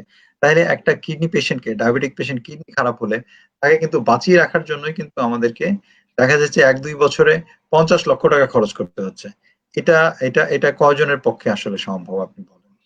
যে একটা ডায়াবেটিক পেশেন্ট কিডনি নষ্ট হলে তার যদি ডায়ালাইসিস লাগে তাহলে 2 বছর বাঁচার জন্য তাকে তাকে 50 লক্ষ টাকা খরচ করতে হচ্ছে। এটা কয়জন মানুষের সম্ভব? এবং এটা আমাদের মতো মধ্যম আয়ের দেশের জন্য, যেখানে সেরকম ভাবে ইন্স্যুরেন্স সিস্টেম নাই, এইরকম একটা আমাদের মতো মধ্যম আয়ের দেশের জন্য এটা তো অনেক বড় একটা চাপ, আমি বলবো। এটা তার পরিবারের উপর চাপ। দেখা যাচ্ছে যে তার এটা করতে গিয়ে তার যত জমি জমা আছে বিক্রি করতে হচ্ছে, আর দেখা যাচ্ছে সর্বশান্ত হচ্ছে এবং আলটিমেটলি তাকে বাঁচানো যাচ্ছে না। কেমন? তো দেখা যাচ্ছে যে এটা বলা হয় যে সে মরেও গেল, আবার মেরেও গেল। কেমন? পরিবারটাকে রাস্তায় পথে বসিয়ে দিয়ে গেল, গরিব হয়ে গেল অনেক। হ্যাঁ? তো তার যে সন্তানের ভবিষ্যৎ সেটাও কিন্তু সে এনশিওর করতে পারছে না। যার ফলে দেখা যাচ্ছে যে এই জটিলতা, সাপোজ কারো চোখ বন্ধ হয়ে গেল, তাকে দেখা যায় চোখের ভিতরে ইন্ট্রাভিট্রাস ইনজেকশন দিতে হচ্ছে, লেজার থেরাপি করতে হচ্ছে। এগুলো কিন্তু অনেক ব্যয়বহুল। চিকিৎসা করতে গিয়েও মানুষের অনেক অ্যাটাক হলো, তার বাইপাস করতে হচ্ছে, তার পড়াতে হচ্ছে, অনেক খরচ হচ্ছে। এই যে খরচটা, এটা এটা কিন্তু আমরা সেভ করতে পারতাম যদি আমরা ওই যে ওই 20% খরচটা যদি আমরা ঠিকঠাক মতো করতাম, ডাক্তারের কাছে যেতাম, রেগুলার ফলো আপ করতাম, ডায়াবেটিসটাকে আমরা গুরুত্বের সাথে দেখতাম, তাহলে কিন্তু ওই যে খরচটা আমরা যদি ওইখানে একটু বেশি করতাম, তাহলে কিন্তু এই যে জটিলতাগুলো তার কিন্তু হতো না। হ্যাঁ, সুতরাং আমি মনে করি যে এই যে ফাইন্যান্সিয়াল হিসাবটা যদি আমরা করি, কেমন, অর্থনীতির হিসাবটা যদি করি, তাহলে কিন্তু ডায়াবেটিস কন্ট্রোল করার ব্যাপারে আমরা কিন্তু রোগীদেরকে আরো আগ্রহী করতে পারবো। কেমন? নাহলে কিন্তু আমাদের দেশের উপর, সমাজের উপর কিন্তু অনেক বড় একটা বার্ডেন চলে আসবে। তো ধন্যবাদ অর্ণব কোয়েশ্চেনটা করার জন্য। ধন্যবাদ স্যার। স্যার, আমরা আরো একটা বিষয় দেখি যে বারবারই আমাদের সামনে ইনসুলিনের ব্যাপারটা চলে আসছে ডায়াবেটিস পেশেন্টের ক্ষেত্রে। অনেকেরই এটা জানার অনেক বেশি কৌতূহল থাকে যে ইনসুলিন আসলে দেওয়া নেওয়ার ব্যাপারেও অনেক বেশি দ্বিধাদ্বন্দ্বে থাকে, যে সবাইকে দেওয়া হচ্ছে না কেন, কিংবা কখন নিতে হবে, কখন থেকে শুরু করব, সবাই কি ইনসুলিন নিতে পারবে কিনা। তো স্যার, এই ব্যাপারটা যদি সবার উদ্দেশ্যে বলতেন, তাহলে ডায়াবেটিস পেশেন্টের এই হ্যাঁ, কৌতূহলের জায়গাটা। অর্ণব অনেক ভালো ভালো কোয়েশ্চেন করছেন, আমি দেখছি। তো আমি এটার একটা ভূমিকা আমি দিতে চাই যে মানব সভ্যতার জন্য যদি মেডিকেল সায়েন্সের অবদানের কথা চিন্তা করেন, যে কয়েকটা জিনিস আমাদেরকে বলতেই হবে। একটা হচ্ছে যে অ্যান্টিবায়োটিক, মানে কিসের আবিষ্কারের কারণে মানব সভ্যতা বেঁচে গেল, অথবা কিসের জন্য আমাদের বেসিক্যালি আমাদের যে মানব সভ্যতাটা টিকে আছে, সেটা যদি আমি বলতে চাই যে মেডিকেল সায়েন্সের অবদান, এর মধ্যে একটা হচ্ছে অ্যান্টিবায়োটিক, তারপর হচ্ছে ভ্যাকসিন, আরেকটা হচ্ছে ইনসুলিন। কেমন? এই ৩টা জিনিসের কথা আমাদেরকে বলতেই হবে। কেমন? ইনসুলিন যদি না থাকতো তাহলে কিন্তু আমাদের অনেকেরই কিন্তু জন্মই হতো না, আমরা বলতাম। কারণ কি? যখন ইনসুলিন ছিল না, ডায়াবেটিক মাদার কিন্তু স্ট্রিক্টলি প্রহিবিটেড ছিল যে ডায়াবেটিক মাদার কিন্তু প্রেগন্যান্সি নিতে পারবে না। কারণ ডায়াবেটিক মাদার প্রেগন্যান্সি নিলেই ডায়াবেটিসের মাদারও মারা যাবে, বাচ্চাও মারা যাবে। কারণ ইনসুলিন নাই পৃথিবীতে। তো সেই পরিস্থিতি থেকে যখন ১৯২১ সালে বেন্টিং অ্যান্ড বেস্ট যখন ইনসুলিন আবিষ্কার করলেন, তারপরে থেকে কিন্তু এই সিনারি কিন্তু চেঞ্জ হয়ে গেছে, এবং আমাদের অনেক পেশেন্ট আছে এখন যারা ডায়াবেটিস নিয়ে ২টা ৩টা করে বাচ্চা নিয়েছেন এবং সবাই সুস্থ আছে, এবং চিকিৎসাটা এত ভালো পর্যায়ে চলে এসেছে। এবং এটার অবদান কোথায়? ইনসুলিন। কেমন? ইনসুলিনের বয়স প্রায় ১০০ বছর হয়ে গেল এবং আজ পর্যন্ত কত ওষুধ আবিষ্কার হয়েছে দেখেন। কিন্তু সেফেস্ট মেডিসিন বলতে যেটা বোঝায় প্রেগন্যান্সিতে, সেটা হলো ইনসুলিন। তো ইনসুলিনের অবদান আমরা অবশ্যই বলবো যে অনেক অনেক বেশি, এবং জটিল পরিস্থিতিতে ডায়াবেটিক রোগীকে বাঁচানোর জন্য আসলে ইনসুলিনের কোনো বিকল্প নেই, আমরা বলবো। তো সেরকম কি, যখন হার্ট অ্যাটাক হয়, যখন আমাদের ব্রেইন স্ট্রোক হয়, যখন আমাদের সার্জারি হয়, যখন কেউ প্রেগনেন্সি হয়, তখন কিন্তু ডায়াবেটিস কন্ট্রোল থাকলেও কিন্তু আমরা ইনসুলিনে চলে আসি যে পেশেন্টকে সেভ করার জন্য। যখন শিশুদের ডায়াবেটিস হয় তখন কি দেয়? আমরা কিন্তু ট্যাবলেট দিই না শিশুদের, ডায়াবেটিস ইনসুলিন দিতে হয়। কারণ ইনসুলিনের, অনেকে মনে করেন ইনসুলিন একটা মারাত্মক ওষুধ। তো দেখেন কেন এটা মারাত্মক ওষুধ না আমি বলি। ইনসুলিন কাদেরকে আমরা দিই? প্রেগন্যান্টদেরকে দিই। ইনসুলিন কাদেরকে দিই? আমরা শিশুদেরকে দিই। প্রেগন্যান্টদের কিন্তু ইনসুলিন ছাড়া কিছু দেওয়া যায় না।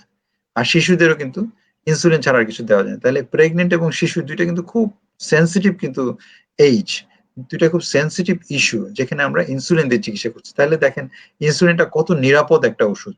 তো এটা আমার মনে করেন যে এই যে ২ টো উদাহরণ দিলাম, এটা দিয়ে কিন্তু আমাদের রোগীরা বুঝতে পারবেন যে ইনসুলিন অত্যন্ত কার্যকরী এবং অত্যন্ত নিরাপদ একটা ওষুধ। এবং ইনসুলিন লাইফ সেভিং। যখন মানুষ ডায়াবেটিক কিটোএসিডোসিস নিয়ে আসে তখন যদি ইনসুলিন না দেওয়া হয় তাহলে নিশ্চিত মৃত্যু। সুতরাং আমি বলবো যে ইনসুলিন নিতে আমরা ভয় পাবেন না, এবং আমরা যেটা দেখি যে 50% মানুষ ডায়াবেটিক আক্রান্ত হওয়ার পরে 6 বছর পরে তারা ডায়াবেটিসে ট্যাবলেটে কন্ট্রোল থাকবে না। সেজন্য ডায়াবেটিস হওয়ার 6 বছরের মধ্যে যখন আমরা দেখবো যে ট্যাবলেটে আর কন্ট্রোল হচ্ছে না, তখন আমাদের ইনসুলিনে চলে আসতে হবে। অথবা নতুন কোনো ডায়াবেটিস, সে অনেক সুগার নিয়ে আসলো, তখন আমরা 1 মাসের জন্য হলেও ইনসুলিন দিই, দিয়ে ডায়াবেটিসটাকে আগে নিয়ন্ত্রণ করি, তারপরে আমরা ট্যাবলেটে চলে আসি। তো এটাও খেয়াল রাখতে হবে আমাদের, যে আমরা যেন এই ইনসুলিনের যে গুরুত্ব, ইনসুলিনের যে উপকারিতা, সেটা থেকে যেন আমরা বঞ্চিত না হই, সেটা আমাদের আসলে খেয়াল রাখতে হবে। ধন্যবাদ স্যার। আরেকটা বিষয় যে ডায়াবেটিস, এই যে লকডাউনের সময় ডায়াবেটিস পেশেন্টদের আমরা জানি প্রতিনিয়তই ফলো আপ করতে হয়, ফলো আপ যে প্রসেসটা, এটাই লকডাউনের সময় তারা বাধাগ্রস্ত হচ্ছে, করতে পারছেন না। আর এর প্রেক্ষিতে কিছু আমাদের অনলাইন ভিত্তিক ফলো আপ প্রসেস আছে, কিন্তু অনেকেই সেটা জানেন না, যার কারণে তাদের নিয়ন্ত্রণেও থাকছে না ডায়াবেটিসটা, আবার তারা ফলো আপও করতে পারছে না, বুঝতেও পারছে না। তো এই ব্যাপারটাও যদি ফলো আপ প্রসেসটা লকডাউনে আপনি আমাদেরকে জানান, এই প্রসেসটা সম্পর্কে আর কিভাবে ধন্যবাদ আপনারা ফলো আপটা করছেন। অর্ণব। যে সারা পৃথিবীতেই এখন আমরা যদি বিশ্বের দিকে তাকাই, তাহলে সারা পৃথিবীতে এই যে লকডাউন, ডাক্তার সাহেবরা চেম্বার বসতে পারছেন না, অনেকে ভিড় অ্যাভয়েড করছেন, কারণ চেম্বারে রুগী এসে নিজেদের মধ্যেই দেখা যায় যে কোভিড সংক্রান্ত হয়ে যাচ্ছে, সংক্রমণ হয়ে যাচ্ছে, একজন থেকে আরেকজন কোভিড পেয়ে যাচ্ছে। সে যারা ক্রনিক ডিজিজ যারা আছে, ডায়াবেটিস এর রুগী, কিডনির রুগী, হার্টের রুগী, প্রেশারের রুগী, এদের কিন্তু সবসময় ডাক্তার কাছে আসতে হয়। তাহলে এরা কিভাবে এই ফলো আপটা করবে? এদের ফলো আপ করার রাস্তাটা হচ্ছে যে ডায়াবেটিক পেশেন্ট যখন আসতে পারবে না, সেক্ষেত্রে টেলিমেডিসিন। টেলিমেডিসিন এটা এখন প্রচলিত একটা শব্দ, যেটা অনেকে নতুন করে পরিচিত হচ্ছেন এই শব্দের সাথে। সারা পৃথিবীতে কিন্তু রুগীরা ডাক্তারের কাছ থেকে চিকিৎসা নিচ্ছেন চেম্বারে না গিয়ে, ঘরে বসে। কিভাবে? এটাকে আমরা বলি টেলিমেডিসিন। বাংলাদেশ সরকারও কিন্তু এটাকে এনকারেজ করছে, টেলিমেডিসিন। সরকারি নাম্বার আছে 333 1 62 63, এটা দিয়ে কিন্তু এই টেলিমেডিসিন কিন্তু সরকার প্রচলন করেছেন। আমাদের প্রাইভেট সেক্টরে হচ্ছে, আমরা নিজেরাও টেলিমেডিসিন সার্ভিস করছি, এবং টেলিমেডিসিন খুব সহজ। যে একজন অ্যাসিস্ট্যান্ট থাকে, যিনি হচ্ছে টেলিমেডিসিনের একটা প্ল্যাটফর্মে পেশেন্টকে নিয়ে আসেন, তারপরে অ্যাসিস্ট্যান্ট আবার দূরে সরে যান, তখন পেশেন্ট আর ডাক্তার কথা বলে, এবং একটা ডিজিটাল প্রেসক্রিপশন পেশেন্টের হাতে পৌঁছে যায় হোয়াটসঅ্যাপ অথবা অন্যান্য যে কোনো প্রযুক্তির মাধ্যমে। এবং আপনি শুনে অবাক হবেন অর্ণব, যে কোত্থেকে পেশেন্টরা টেলিমেডিসিন করছেন। হ্যাঁ, এটা হচ্ছে যে একদম অজপাড়া গায়ে বাংলাদেশের টেকনোলজি যে অ্যাডভান্সমেন্ট হয়েছে, সেটা সাধুবাদ জানাবো, যে একদম অজপাড়া গা থেকে কিন্তু আমাদেরকে ভিডিও কনসালটেশন নিচ্ছেন অনেকে। তাদের ডায়াবেটিসের ব্যাপার, থাইরয়েড, হরমোন, এগুলো রেগুলার ফলো আপ করতে হয়। তো তারা কিন্তু নিচ্ছেন এই কনসালটেশন, এবং তারা ভালো আছেন। কিন্তু এই তথ্যটা কিন্তু অনেকেরই জানা নেই, যে আমরা কিভাবে এই ভিডিও কনসালটেশন, সরকারি বেসরকারি যে লাইন গুলো আছে, সেখানে ফোন করে কিন্তু আমরা ভিডিও কনসালটেশন নিতে পারি এবং ডিজিটাল প্রেসক্রিপশন নিতে পারি। তো আমার মনে হয় রুগীরা এটার যে সুবিধা, যে ঘরে বসে সংক্রমণে হাসপাতালে এসে সংক্রমিত হয়ে যাওয়ার চান্স কমে যাবে, আপনার ট্রান্সপোর্ট খরচ কমে যাবে, কেমন, এবং ডাক্তারের চেম্বারে এসে ঘন্টার পর ঘন্টা বসে থাকতে হবে না। তো ঘর থেকে আপনি আপনার সুবিধা মতো সময় একটা অ্যাপয়েন্টমেন্ট নিয়ে আপনি প্রেসক্রিপশনটা আপনার হাতে পেয়ে যাচ্ছেন। এর সুগার গুলো, যেটা বলি যে আমরা বাসায় ডায়াবেটিক পেশেন্ট গ্লুকোমিটারে সুগার মেপে রাখবে, এবং ডাক্তারকে জানালে উনি এরকম ভাবে এই কনসালটেশনটা দিয়ে দেন। আবার হোম সার্ভিসের ব্যবস্থা আছে, যেখানে কার্ড নিয়ে আসছে, এবং সেই রিপোর্টটাও কিন্তু অনলাইন ডেলিভারি হয়ে যাচ্ছে। তো আমি বলি যে এই যে টেকনোলজিক্যাল অ্যাডভান্সমেন্ট, এটা আমার মনে হয় সুযোগটা সবার নেওয়া উচিত, বাংলাদেশের মানুষের। ধন্যবাদ।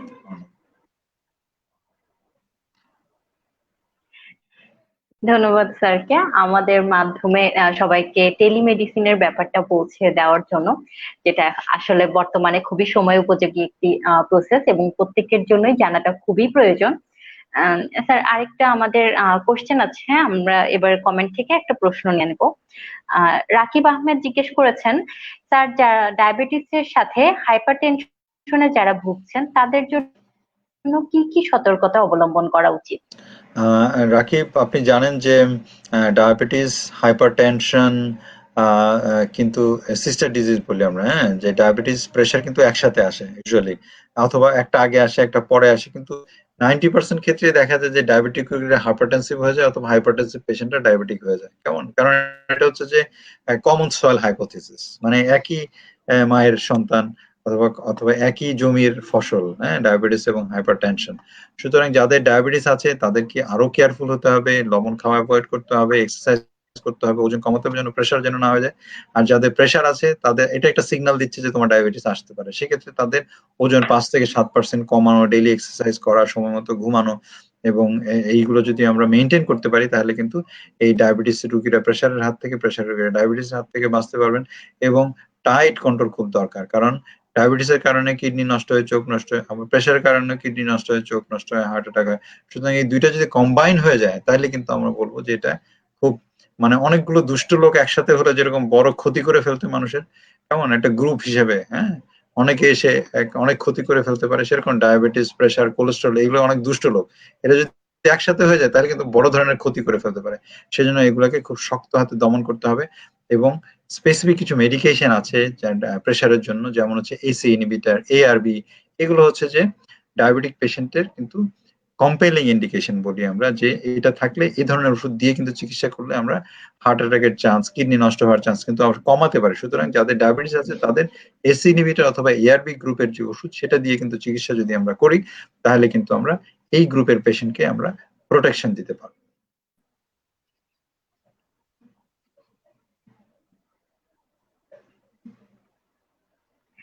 ধন্যবাদ স্যারকে। স্যার, আর আপনি একটু আমাদের যারা সুস্থ আছে এখনো ডায়াবেটিসে আক্রান্ত না নয়, কিন্তু দেখা যায় যে বর্তমানে যেহেতু আমরা সবাই বাসায় অবস্থান করছি, তাছাড়া কর্মহীন হচ্ছে মানুষ অনেক, যার কারণে ডিপ্রেশনে পড়ে যাচ্ছে। ডিপ্রেশন থেকে ওজন বৃদ্ধি, সাথে ডায়াবেটিক্স এর ঝুঁকিও বাড়ছে, অন্যান্য স্বাস্থ্য ঝুঁকিও বাড়ছে। স্যার, এই অবস্থা থেকে আপনার কি পরামর্শ থাকবে সবার জন্য, যে কিভাবে তারা এই ডিপ্রেশনটা কাটিয়ে উঠতে পারে বা ডায়াবেটিক্স কিংবা স্বাস্থ্য ঝুঁকিটা কাটিয়ে উঠতে পারে? যে ডিপ্রেশন কাটানোর জন্য আমি বলবো যে ক্রিয়েটিভ যে কাজগুলো, যেমন হচ্ছে যে আমরা সাপোজ 7 দিন টানা আমরা হাসপাতালে ডিউটি করি, করোনা হাসপাতালে, তারপরে দেখা যায় আমাদের হোটেলে থাকতে হয় 14 দিন। তো আপনি সবসময় নিশ্চয়ই এখন ব্যস্ত জীবনের মধ্যে মনে হয় যে অনেকগুলো কাজ বাকি রয়ে গেল যেগুলো করার জন্য সময় পাচ্ছি না। হুম। তো সেই কাজগুলো যেমন হচ্ছে যে পড়াশোনার কাজ, মনে করেন আমার সবসময় মনে হয় যে অনেক পড়াশোনা করার দরকার, এটা পড়ার দরকার, সেটা পড়ার দরকার, কিন্তু সময় পাচ্ছি না। ডাক্তারদের পড়াইতে হয়, তার জন্য করতে পারি না। তো আমার এই যে 14 দিন হোটেল বাসের সময় আমি অনেক পড়াশোনা করলাম। আমার খুব একটা আফসোস ছিল যে মানে পড়ার জন্য সময় বের করতে পারছি না। তো এই সময়টা আমি খুব পড়াশোনা করেছি এই 14 দিন, এবং আমার যে যে বিভিন্ন সময় যে বিভিন্নটা আফসোস ছিল সেই আফসোসটা আমি করেছি। অনেকগুলো ক্লাস নিয়েছি। হ্যাঁ? তো ওই সময়টা আমি পার করেছি। তো যাদের যেটা শখ আছে, যেমন মনে করেন ছবি আঁকার অনেকের ইচ্ছা থাকে। তো উনি এই সময়টা ছবি আঁকতে পারে। কারো মনে হয় যে কোনো মুভিটা দেখা ইচ্ছা ছিল কিন্তু সময়ের কারণে দেখতে পাচ্ছে না। সেখানে উনি যেটা দেখতে পারে, কোনো ক্রিয়েটিভ কাজ করতে পারে, কোনো প্ল্যানিং করতে পারে ভবিষ্যতের জন্য। এই সময়টা কিন্তু এগুলো, তারপরে হচ্ছে যে অনেকেরই দেখা যায় যে আমাদের কাজের জন্য আমাদের ফ্যামিলিকে আমাদের ডিপ্রাইভ করতে হয়। বাচ্চাদের কাছে পাওয়া যায় না। আ আ কাজের জন্য বাচ্চাদের স্কুলে থাকে, অথবা বাবা-মা দেখা যায় বাচ্চার সাথে খুব বেশি দেখা সাক্ষাৎ হচ্ছে না। এই ধরনের ব্যাপারগুলোকে আমি মনে করি যে এটা শিশুদের জন্য অনেক একটা ভালো একটা সময়, যখন বাবা-মা যদি ঘরে থাকেন তাদের আনন্দের আসলে শেষ থাকে না। আমি মনে করি যে এই সময়টা, লকডাউনের সময়টা আপনি আপনার পরিবারের সাথে উপভোগ করুন। ক্যারাম খেলুন, লুডু খেলুন, কেমন? আ তো বাচ্চাদের সাথে ছবি আঁকেন, গান শোনেন। তো এরকম ভাবে আমি মনে করি যে এই যে অভিযোগ সময়ে দিচ্ছি না আমরা আমাদের সন্তানদের, এই অভিযোগ কিন্তু আপনারা খণ্ডন করতে পারবেন এই লকডাউনের সময়। তো আমি মনে করি যে এরকম ভাবে যদি আপনি একটা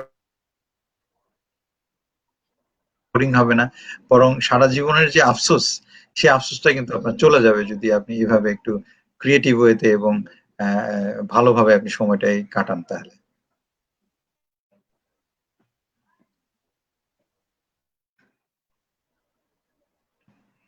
ধন্যবাদ স্যারকে। স্যার, আমাদের সময় প্রায় শেষের দিকে চলে আসছে। এবার আমি আপনাকে অনুরোধ করব বর্তমান পরিস্থিতি, সচেতনতা, সার্বিক বিষয় নিয়ে আমাদের যদি শেষে সার্বিকভাবে ধন্যবাদ। কিছু বলেন। সার্বিক ব্যাপারটা হচ্ছে যে দেখেন, বাংলাদেশে তো প্রায় 1 লক্ষের বেশি মানুষ আক্রান্ত হয়ে গেছে করোনায় এবং অনেক অনেক মানুষ মারাও যাচ্ছে। তো স্পেশালি কারা মারা যাচ্ছে? যারা মানে ভালনারেবল গ্রুপ, যাদের 60 ইয়ার্স এর বেশি, যারা তাদের কিন্তু মারা যাচ্ছে বেশি। যারা ডায়াবেটিস, যাদের প্রেশার, যাদের হার্টের রোগ আছে আগে থেকে, কিডনি রোগ আছে, তারা মারা যাচ্ছেন। কিন্তু ইয়াং পেশেন্টদের মারা যাওয়ার সম্ভাবনা কম।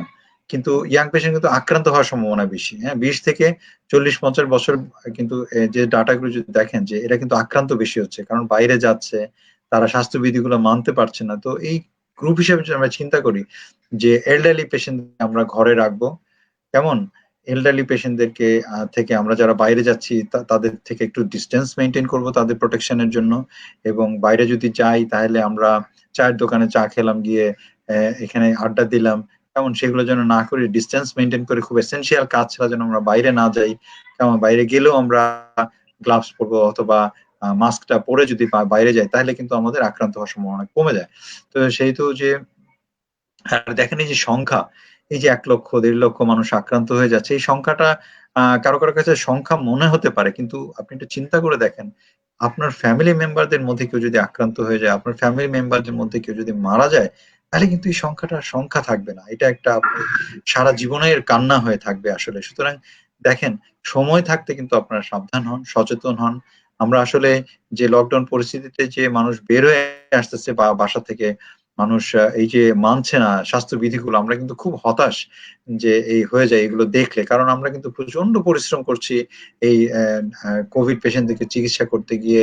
স্বেচ্ছাসেবীরা প্রচুর পরিশ্রম করছে, পুলিশ আক্রান্ত হচ্ছে, সাংবাদিকরা আক্রান্ত হচ্ছে, সবাই কিন্তু তার মধ্যে চেষ্টা করছে। কিন্তু আপনার নিজের চেষ্টাটা যদি না থাকে, আপনার যদি এই চেষ্টার মধ্যে যদি কোনো গাফিলতি থাকে, তাহলে কিন্তু দেখেন বলছে যে হাসপাতালে, স্বাস্থ্যমন্ত্রী বলছেন যে হাসপাতালে কিন্তু আমরা জায়গা দিতে পারবো না যেভাবে বাড়ছে। তার মানে কি?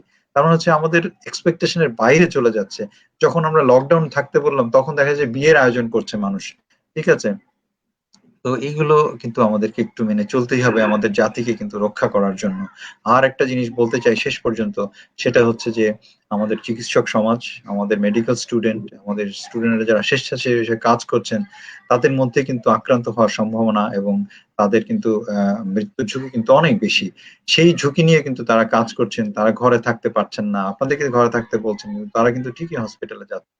দেখেন, আমার সহকর্মী, আমরা যারা পাশাপাশি হোস্টেলে থাকতাম, মঈন ভাই আমাদের ২ বছর সিনিয়র, উনি মারা গেলেন। আমার স্যার, যিনি প্রফেসর এস এম কিবরিয়া, আমার টিচার, উনি মারা গেলেন। কেমন এই মুখগুলো কিন্তু আর আমরা দেখতে চাই না, খবরের শিরোনাম হতে চাই না আসলে।